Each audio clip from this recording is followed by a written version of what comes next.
Ma femme a laissé un mot. Ne me cherche pas, j'ai besoin de liberté. Alors, je ne l'ai pas cherché. J'ai demandé le divorce, j'ai fait geler les comptes et je suis parti en vacances. 3 jours plus tard, elle attendait en larmes devant le cabinet de mon avocat.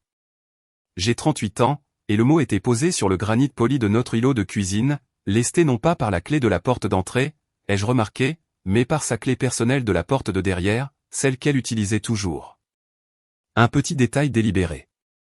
Le message tenait en 4 phrases, écrites de sa main soignée, avec une écriture ample et bouclée qui a toujours semblé en contradiction avec sa personnalité. J'ai besoin d'être seul pendant un certain temps. Ça ne marche plus pour moi. J'ai besoin de liberté. Ne me cherche pas. Pas de « je suis désolé ». Pas de « je t'aime ». Juste une déclaration de départ clinique. Pendant un instant, je n'ai rien fait. Je suis juste resté là, dans la cuisine silencieuse, l'odeur du café qu'elle avait préparé avant de partir flottant encore dans l'air. J'ai regardé la vie que nous avions construite, la crédence en carrelage sur mesure pour laquelle nous nous étions disputés pendant des semaines, le fauteuil scandinave ridiculement cher dans le coin, censé être son fauteuil de lecture, bien qu'elle y jetait le plus souvent son manteau. Tout cela ressemblait au décor d'une pièce de théâtre qui venait de se terminer brusquement. Il n'y a pas eu de cri, pas d'objet jeté. Le chagrin était là, une pierre froide et lourde dans mon ventre, mais il était accompagné d'autre chose, un calme étrange et troublant. Lorraine avait toujours été l'impulsive, celle qui était sujette aux gestes et aux déclarations dramatiques. Dans son grand geste, elle avait oublié la différence fondamentale entre nous, elle fait des scènes, et moi, je fais des plans. J'ai pris mon téléphone. Mon premier appel n'a pas été pour sa mère, ni sa meilleure amie, ni aucune de nos connaissances communes. C'était pour un homme nommé Walter Chen, l'avocat en divorce le plus impitoyable que j'ai pu trouver à la dernière minute, avec une note de 5 étoiles sur Google. Il était spécialisé dans le partage complexe des biens.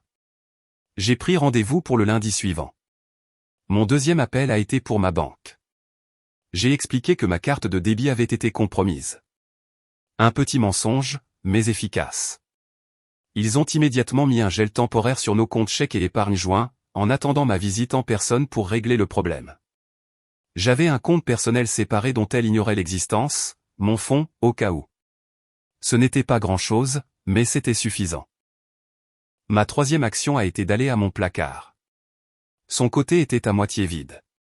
Elle avait pris ses affaires préférées, les pièces chères, mais elle avait laissé la robe qu'elle portait à notre premier rendez-vous et toutes les photos de nous encadrer sur sa table de nuit.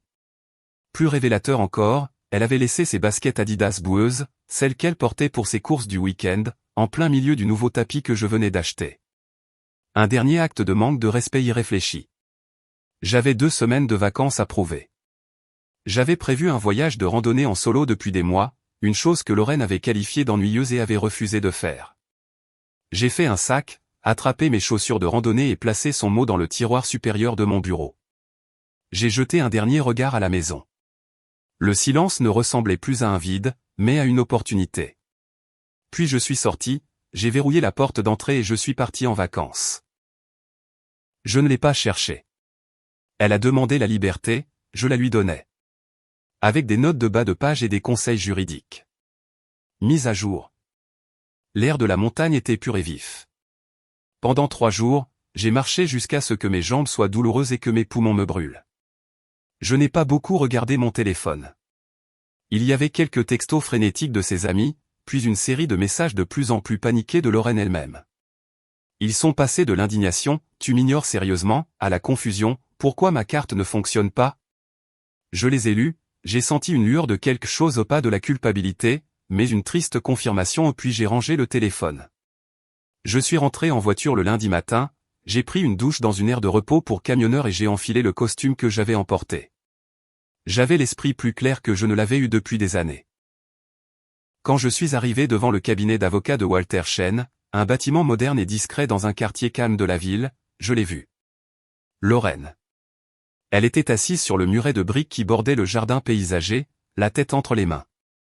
Elle portait les mêmes vêtements que sur sa dernière publication Instagram d'il y a 2 jours, une publication que j'avais regardée avec une curiosité morbide, légendée, enfin libre, montrant un verre de cocktail et un compagnon invisible. La chercheuse de liberté chic de la photo avait disparu. Aujourd'hui, elle avait l'air épuisée, ses cheveux en désordre, ses yeux rouges et gonflés, et des traces de larmes creusaient des sillons dans son fond de teint. Elle a vu ma voiture et s'est levée d'un bond. Nathan. Je suis sorti de la voiture et je l'ai regardé. Je n'ai pas dit un mot. Nathan, qu'est-ce qui se passe, bon sang, a-t-elle demandé, la voix brisée. Ma carte a été refusée dans un hôtel, c'était si humiliant. Et le compte épargne joint, il est gelé. J'ai essayé d'appeler la banque et ils ont dit, vous avez signalé une faille de sécurité, c'est quoi ça? J'ai ajusté ma cravate. C'est une faille de sécurité, Lorraine. Notre sécurité financière a été compromise. Son visage, un masque de confusion larmoyante, se durcit. Ce n'est pas drôle. C'est notre argent. J'avais besoin de cet argent. J'avais des projets. J'en suis sûr, ai-je dit d'une voix égale, en commençant à marcher vers la porte du cabinet. Elle s'empressa de me rattraper, son ton passant de la colère à une sorte de supplication désespérée. D'accord, écoute, j'aurais peut-être dû te parler, dit-elle en me saisissant le bras. Je me suis arrêté et j'ai regardé sa main jusqu'à ce qu'elle la lâche. Mais j'ai tout fait. J'avais besoin d'espace. D'une pause. C'est tout ce que c'était, une petite pause pour me vider la tête. Et je reviens pour ça. Tu as engagé un avocat? J'ai vu l'email de confirmation sur la tablette. Un avocat en divorce, Nathan? Tu es fou? C'était le moment. Le moment qui a tout cristallisé. Elle ne m'avait pas quitté. Elle m'avait juste mis en pause, s'attendant à ce que j'attende patiemment en coulisses jusqu'à ce qu'elle décide que sa pause était terminée. Le culot aveuglant de sa démarche était presque impressionnant. Tu as laissé un mot, Lorraine, ai-je dit, ma voix dangereusement douce. Il disait, ne me cherche pas. Il ne disait pas, je serai de retour lundi, s'il te plaît, assure-toi que les comptes sont liquides et que ma lessive est faite. Tu voulais la liberté. Je ne fais que l'officialiser. L'officialiser, cria-t-elle, les larmes recommençant à couler. Tu ne peux pas simplement divorcer comme ça. On doit en parler. On doit aller en thérapie. Tu ne fais pas exploser notre vie comme ça. C'est toi qui as fait exploser la bombe, Lorraine, ai-je répondu en lui tournant le dos. Je ne fais que fouiller dans les décombres. J'ai ouvert la lourde porte en verre du cabinet d'avocat. La dernière chose que j'ai entendue alors qu'elle se refermait derrière moi dans un sifflement fut son sanglot, prononçant mon nom comme une question empreinte d'une compréhension horrifiée naissante. Mise à jour. Une semaine de silence béni a été rompue par un appel téléphonique d'un numéro inconnu. J'ai laissé répondre la messagerie vocale. Le message venait d'un homme. Sa voix était douce, confiante, le genre de voix habituée à obtenir ce qu'elle veut. Nathan, c'est Kyle. Écoute, je pense qu'on est parti du mauvais pied. Lorraine est de toute évidence très bouleversée et tu n'es pas rationnel. Pourquoi ne pas avoir une discussion d'homme à homme pour régler ça? Appelle-moi. Kyle. Je connaissais ce nom. C'était un cadre supérieur de son département marketing, celui avec qui elle avait ri un peu trop longtemps à la fête de Noël de l'entreprise, celui dont le nom était apparu dans des textos tard le soir que j'avais fait semblant de ne pas voir. Je ne l'ai pas rappelé. Au lieu de cela, j'ai transféré le fichier audio du message vocal à Walter Chen avec pour objet, pour le dossier. Le lendemain soir, ils sont apparus à ma porte. Je les ai vus à travers le Judas, Lorraine se tenait légèrement derrière Kyle, qui avait posé une main possessive sur le bas de son dos. Il ressemblait exactement à ce que j'avais imaginé, coupe de cheveux chers, expression suffisante, portant une veste qui coûtait probablement plus cher que mon prêt immobilier mensuel. Il a sonné avec une insistance brève et impatiente. J'ai ouvert la porte de quelques centimètres, en laissant la chaîne de sécurité. Oui. Le sourire de Kyle était pure condescendance. Nathan. Bien. On doit parler. Je parle à mon avocat, ai-je dit. Tu devrais dire à Lorraine de parler au sien. Tu vois, c'est ce genre d'attitude qui rend les choses si difficiles, dit-il en essayant de se pencher dans l'embrasure de la porte. La chaîne a tenu bon. Lorraine est prête à être raisonnable. Elle est prête à rentrer à la maison, à te laisser te calmer, et on pourra tous régler ça comme des adultes. Ai-je demandé, regardant par-dessus lui Lorraine, qui refusait de croiser mon regard. Il n'y a pas de on. Il y a toi, et il y a moi. Et elle a fait son choix.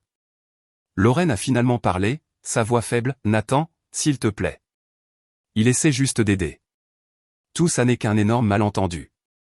Laisse-moi juste entrer pour que je puisse prendre mes affaires. Tes affaires seront gérées par nos avocats, ai-je dit d'un ton plat. Puis je l'ai regardé dans les yeux. D'ailleurs, la clé que tu as laissée n'aurait pas fonctionné de toute façon. Son front se plissa d'incompréhension. De quoi tu parles? Les serrures ont été changées le matin où je suis parti en voyage, ai-je dit. Tu as quitté la propriété. Tu n'as aucun droit légal d'être ici. Kyle ricana, son charme s'aigrissant en agression. Ne sois pas un con. C'est sa maison. On a juste besoin de récupérer son passeport et quelques-uns de ses vêtements. Alors son avocat peut envoyer une demande formelle à mon avocat, ai-je dit, et j'ai commencé à fermer la porte. La main de Kyle s'est tendue, poussant contre la porte. Tu vas le regretter. Je peux te rendre les choses très difficiles. La menace flottait dans l'air. C'était maladroit, stupide, et le plus beau cadeau qu'il aurait pu me faire. Je l'ai regardé droit dans les yeux. C'est une menace, Kyle? Il a hésité, juste une seconde. C'est un conseil. Je l'ajouterai au dossier, ai-je dit en fermant la porte. Je les ai entendus marmonner dehors pendant quelques minutes avant que leur pas ne s'éloigne. Cette nuit-là, le silence de la maison semblait différent, plus lourd. La pierre dans mon ventre était de retour. Je suis allé dans mon bureau et j'ai allumé notre vieil ordinateur de bureau partagé. Je n'avais jamais eu de raison d'être méfiant auparavant, ou peut-être avais-je choisi de ne pas l'être. Cela n'a pas pris longtemps. Elle n'avait même pas pris la peine de supprimer son historique de navigation. Tout était là. Réservation d'hôtel, réservation de restaurant et une conversation privée sur Instagram entre elle et Kyle, remontant à 6 mois. Tout y était, la tromperie, la planification, la cruauté désinvolte, les commentaires sur ma prévisibilité, les blagues sur la vie ennuyeuse à laquelle elle était sur le point d'échapper. Le dernier message d'elle, envoyé le matin de son départ, le mot est sur le comptoir. La liberté nous attend. On se voit à l'hôtel dans 1 heure. K, émoticône, cœur. J'ai méthodiquement fait des captures d'écran de tout. De chaque message. Je les ai sauvegardés sur une clé USB que j'ai nommée « levier » et j'en ai envoyé une copie par email à Walter. Le chagrin était toujours là, mais maintenant il avait un côté dur et tranchant. Il se transformait en carburant. Mise à jour. Le mois suivant a été un cours magistral sur les retombées bureaucratiques. Je n'avais pas besoin d'être un génie, il me suffisait d'être organisé et de dire la vérité. Premièrement, la maison. Nous étions locataires avec une option d'achat pour laquelle j'économisais. Le bail devait être renouvelé. Quand le propriétaire a appelé, j'ai expliqué la situation simplement, Lorraine a quitté définitivement les lieux à telle date. J'ai une note manuscrite signée de sa part le confirmant. Je souhaiterais renouveler le bail à mon nom seul. Je lui ai envoyé une photo du mot par email. C'était un homme raisonnable qui détestait les complications. Il a rédigé un nouveau bail pour moi seul. Une semaine plus tard, Lorraine m'a appelé, hystérique. Le propriétaire a dit que je ne suis plus sur le bail. Il a dit que si j'essaie d'entrer dans la propriété, il appellera la police. Tu ne peux pas faire ça, Nathan. Mon nom est sur ce bail depuis 5 ans. Tu as abandonné le bail, Lorraine, ai-je dit, répétant les mots que Walter m'avait appris à utiliser. Et mon avocat a les documents pour le prouver. Deuxièmement, les retombées sociales. Je n'ai pas dit de mal d'elle à ses amis. Je n'en ai pas eu besoin. Son comportement et celui de Kyle ont fait tout le travail. Ils formaient maintenant un couple officiel et public. Ils ont commencé à poster des photos ensemble lors de dîners coûteux, de week-end. Cela semblait désespéré, une performance frénétique de bonheur.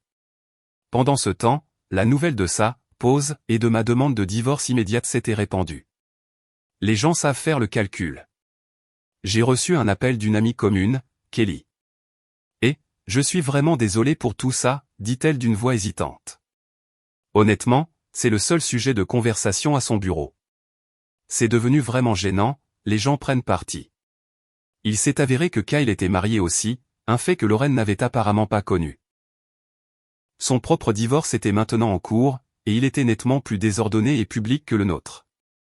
Le couple d'entreprise parfaite implosait sous le poids de son propre drame. La pression financière a été le vrai coup de grâce. Sans accès au compte joint, Lorraine était entièrement dépendante de Kyle. Et Kyle, semblait-il, n'était pas aussi riche que son blazer le suggérait. Ses actifs étaient bloqués dans sa propre maison conjugale. Le summum de leur désespoir est arrivé sous la forme d'un message vocal tard dans la nuit de Lorraine. C'était un monologue décousu et larmoyant à propos de vacances que nous avions prises il y a 5 ans, plein de « tu te souviens comme on était heureux » et « je ne sais pas comment on en est arrivé là ». Il se terminait par « bref, je sais que les choses sont bizarres en ce moment, mais j'ai vraiment besoin de ma moitié de la caution de $2850 du propriétaire. Tu peux juste me la virer ?» L'audace était à couper le souffle. Je n'ai pas répondu. Le lendemain, son nouvel avocat, beaucoup moins cher et moins efficace que le premier, a envoyé un email à Walter exigeant la libération immédiate de fonds personnels. La réponse de Walter était une œuvre d'art. Brève, professionnelle et totalement dévastatrice. Elle indiquait que tous les biens matrimoniaux étaient gelés en attente d'un jugement final, que toute communication ultérieure devait se faire entre avocats et, pour couronner le tout, elle joignait un unique fichier PDF protégé par un mot de passe. Le fichier s'appelait « Kyle ». Il contenait les 10 premières pages de leurs messages privés sur Instagram. Les demandes d'argent ont cessé immédiatement. Mise à jour finale. 6 mois après avoir trouvé le mot, c'était fini. Le divorce a été finalisé la semaine dernière. Ce n'a pas été une joute verbale dans une salle d'audience, c'était une série de négociations silencieuses et brutales entre nos avocats. Walter Chen valait chaque centime. Il a présenté notre cas avec des faits froids et indéniables, l'infidélité préméditée de Lorraine, son abandon documenté du domicile conjugal et la tentative maladroite d'intimidation de Kyle. Le règlement final n'a pas été un partage 50-50e. L'État où nous vivons a une clause qui permet un partage des biens fondés sur la faute dans des circonstances spécifiques, et Walter a fait valoir que ces actions constituaient une dissipation financière et un abandon délibéré. Elle est repartie avec ses effets personnels, que j'avais méticuleusement emballés et mis en garde-meuble, la voiture que ses parents lui avaient achetée, et une petite partie des économies communes ordonnées par le tribunal.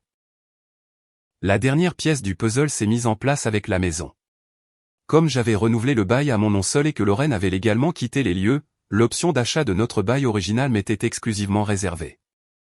L'acompte que j'avais soigneusement accumulé sur mon compte personnel n'avait pas été touché par la procédure. Le mois dernier, je me suis assis en face du propriétaire, désormais le vendeur, et j'ai signé les papiers d'achat. La maison est à moi maintenant. Gagnée et sécurisée, non pas par ce que j'avais avant notre rencontre, mais par la façon dont j'ai géré ce qui est arrivé après son départ.